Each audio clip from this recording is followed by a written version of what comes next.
Le papa de Simon, une nouvelle réaliste de Guy de Maupassant. Lecture par Christophe Tabar. Midi finissait de sonner. La porte de l'école s'ouvrit, et les gamins se précipitèrent en se bousculant pour sortir plus vite. Mais au lieu de se disperser rapidement et de rentrer dîner, comme ils le faisaient chaque jour, ils s'arrêtèrent à quelques pas, se réunirent par groupe et se mirent à chuchoter. C'est que, ce matin-là, Simon, le fils de la Blanchotte, était venu à la classe pour la première fois. Tous avaient entendu parler de la Blanchotte dans leur famille.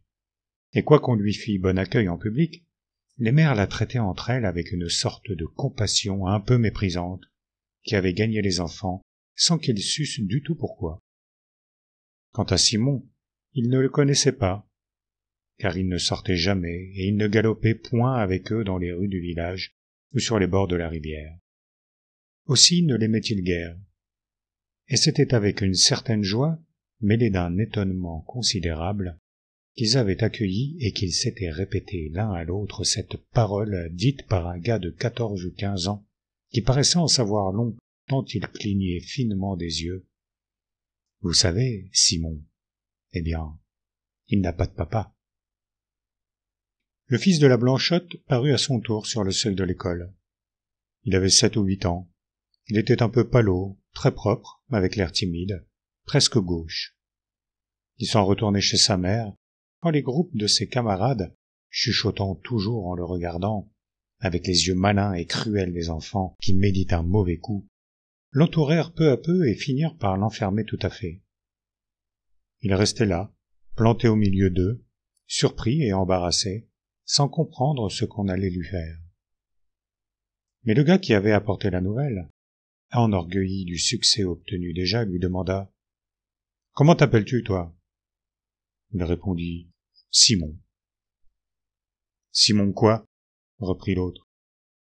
L'enfant répéta tout confus « Simon. » Le gars lui cria « On s'appelle Simon quelque chose, c'est pas un nom ça, Simon. » Et lui, prêt à pleurer, répondit pour la 3e fois « Je m'appelle Simon. » Les galopins se mirent à rire.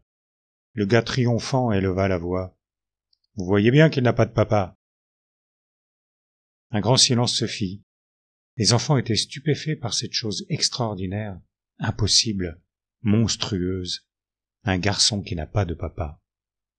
Ils le regardaient comme un phénomène, un être hors de la nature, et ils sentaient grandir en eux ce mépris, inexpliqué jusque-là, de leur mère pour la Blanchotte.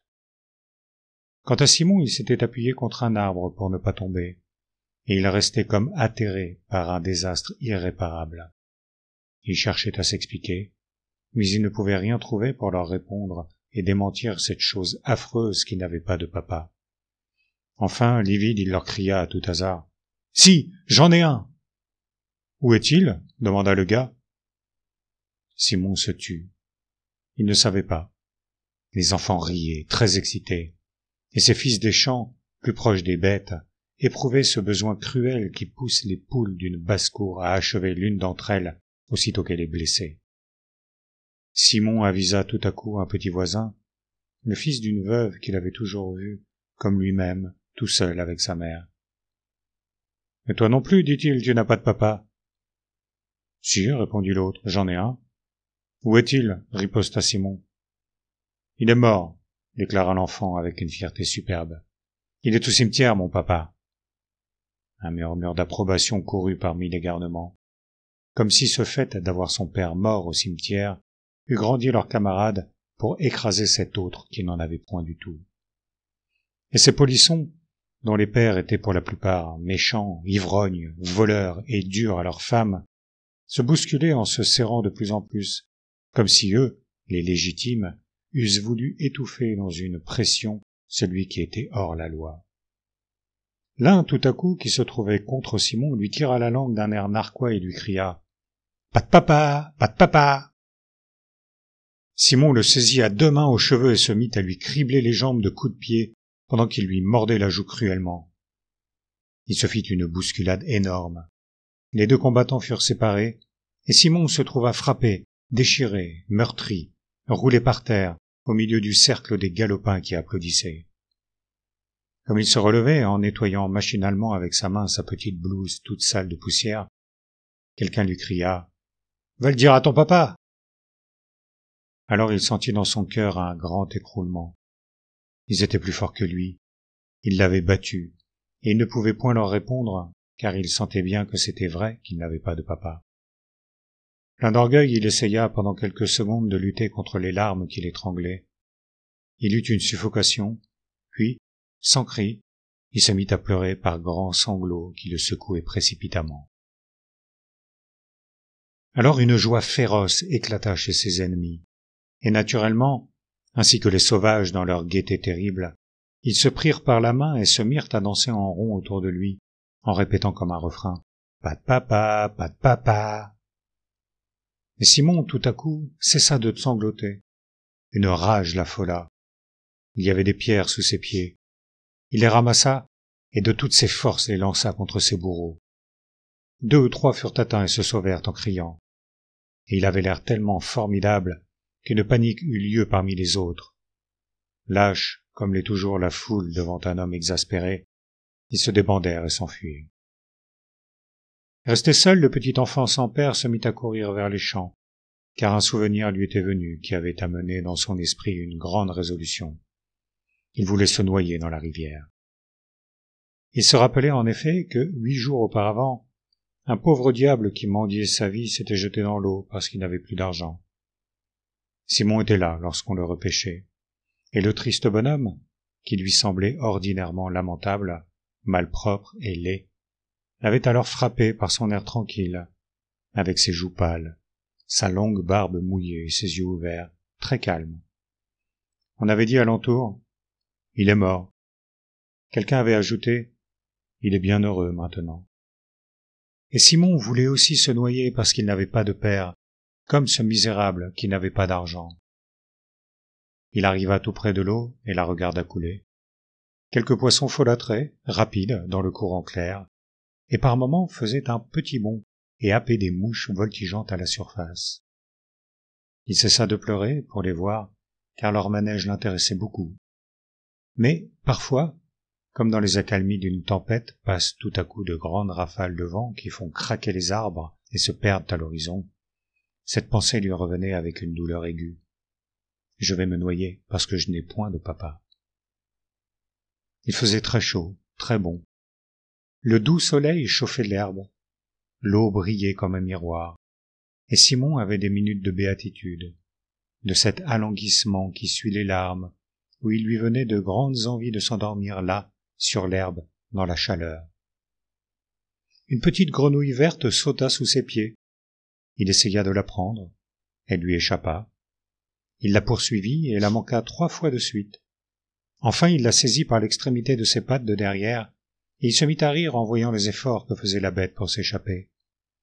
Elle se ramassait sur ses grandes jambes, puis, d'une détente brusque, les allongeait subitement, roides comme 2 barres. Tandis que, l'œil tout rond avec son cercle d'or, elle battait l'air de ses pattes de devant qui s'agitaient comme des mains.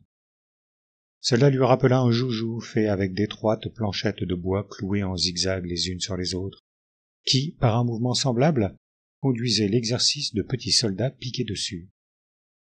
Alors il pensa à sa maison, puis à sa mère, et, pris d'une grande tristesse, il recommença à pleurer. Des frissons lui passaient dans les membres. Il se mit à genoux et récita sa prière comme avant de s'endormir.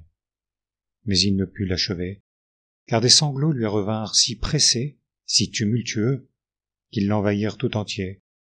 Il ne pensait plus. Il ne voyait plus rien autour de lui et il n'était occupé qu'à pleurer. Soudain, une lourde main s'appuyait sur son épaule et une grosse voix lui demanda « Qu'est-ce qui te fait tant de chagrin, mon bonhomme ?» Simon se retourna. Un grand ouvrier qui avait une barbe et des cheveux noirs tout frisés le regardait d'un air bon. Il répondit avec des larmes plein les yeux et plein la gorge. « Ils m'ont battu, parce que je n'ai pas de papa. Pas de papa. » « Comment ?» dit l'homme en souriant. « Mais tout le monde en a un. » L'enfant reprit péniblement au milieu des spasmes de son chagrin. « Moi, Moi, je n'en ai pas. Alors l'ouvrier devint grave. Il avait reconnu le fils de la Blanchotte, et quoique nouveau dans le pays, il savait vaguement son histoire. Allons, dit-il, console-toi, mon garçon, et viens-t'en avec moi chez ta maman. On t'en donnera un, papa. Ils se mirent en route, le grand tenant le petit par la main, et l'homme souriait de nouveau, car il n'était pas fâché de voir cette Blanchotte, qui était, comptait-on, une des plus belles filles du pays. Et il se disait peut-être, au fond de sa pensée, qu'une jeunesse qui avait failli pouvait bien faillir encore.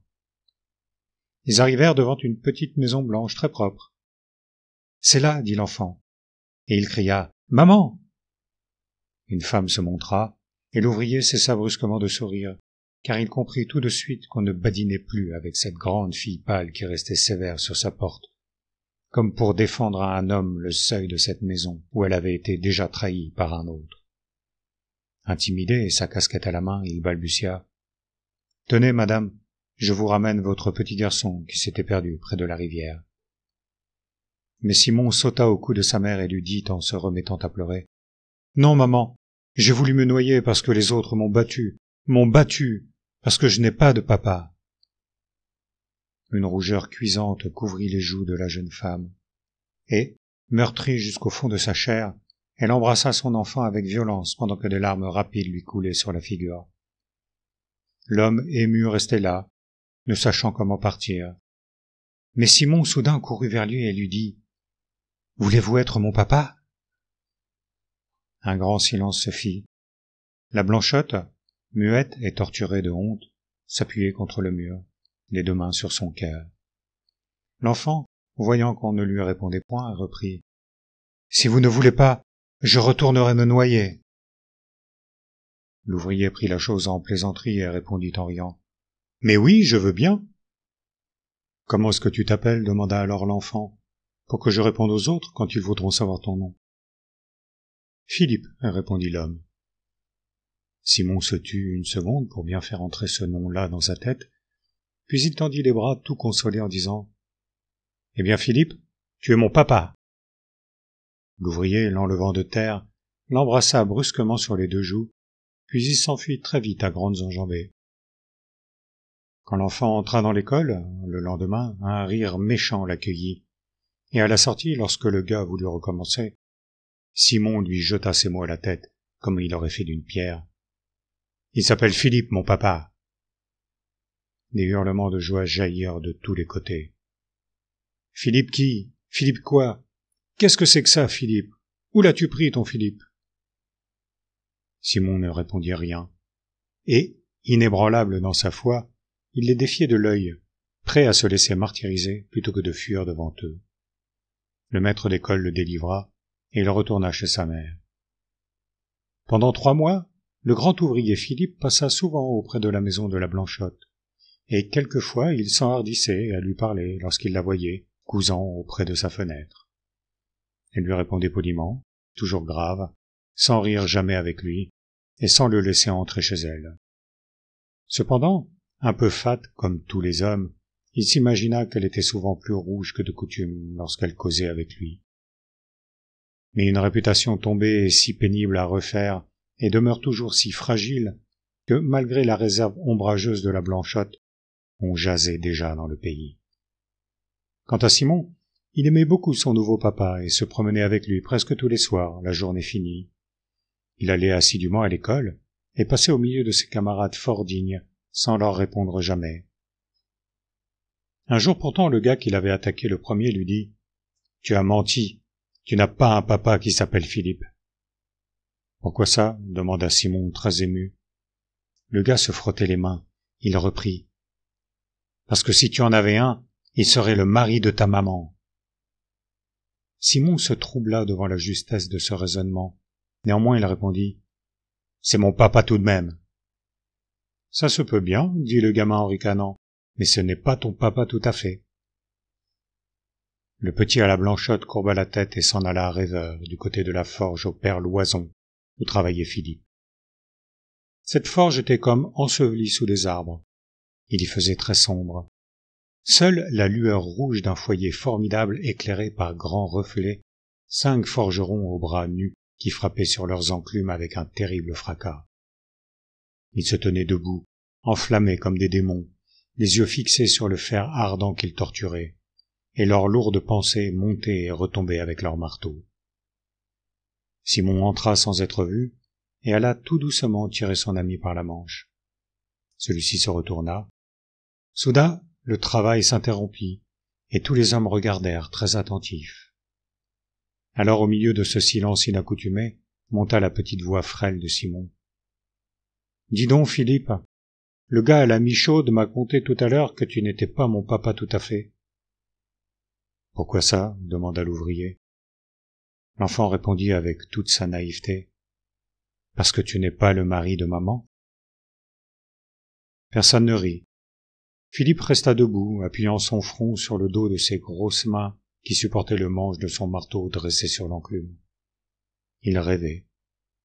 Ses 4 compagnons le regardaient, et, tout petit entre ces géants, Simon, anxieux, attendait.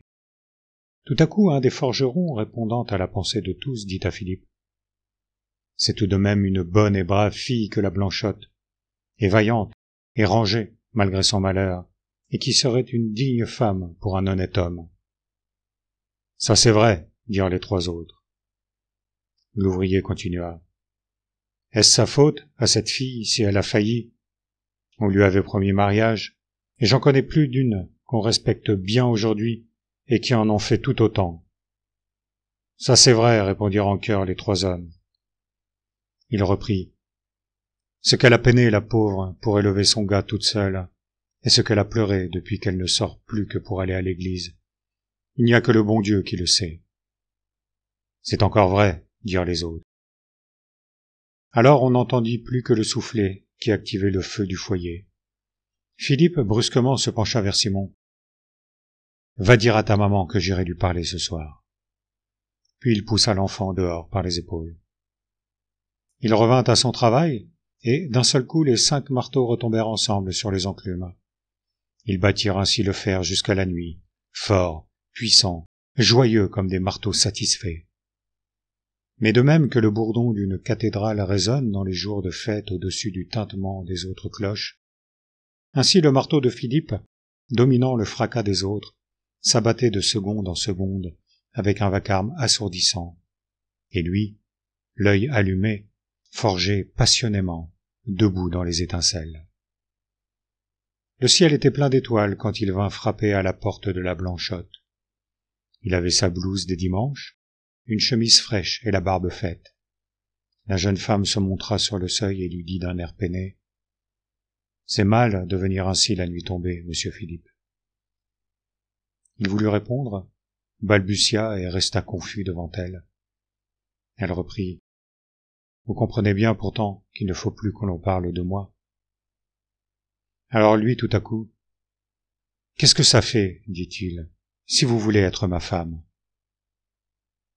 Aucune voix ne lui répondit, mais il crut entendre dans l'ombre de la chambre le bruit d'un corps qui s'affaissait. Il entra bien vite, et Simon, qui était couché dans son lit, distingua le son d'un baiser et quelques mots que sa mère murmurait bien bas.